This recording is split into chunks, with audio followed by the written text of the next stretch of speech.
والسيد الخليفة الأول أحمد إسماعيل علي وزير الحربية، والسيد اللواء عبد الغني الجمص رئيس أركان حرب القوات المسلحة المصرية، أن أتقدم بوافر الشكر والامتنان على مشاركة فعلية في حرب أكتوبر بواسطة القوات الكويتية، وإسهام الكويت الفعال لاسترداد الأرض العربية، سواء كان هذا في الجولان أو في سيناء.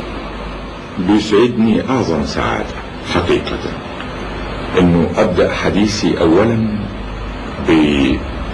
بتوجيه كل الشكر والامتنان والعرفان لشعب الكويت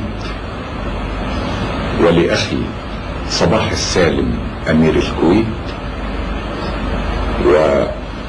والأخ جابر ولي العهد على موقف الكويت وشعب الكويت والقوات المسلحة للكويت معنا في معركتنا.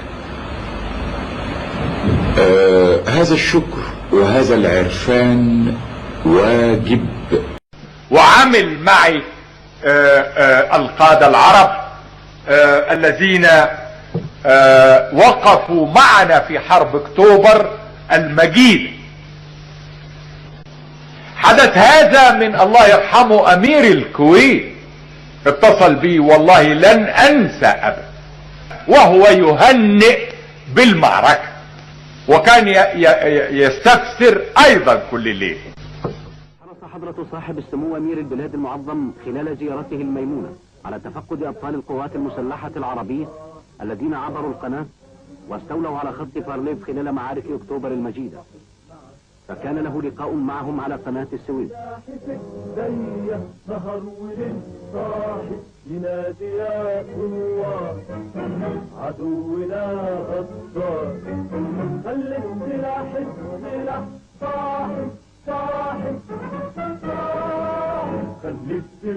وقد أشاد قائد الجيش المصري الثالث الميداني اللواء أحمد بدوي خلال اللقاء بدولة الكويت أميرا وحكومة وشعبا لوقوفها جنبا إلى جنب مع مصر من أجل تحقيق النصر.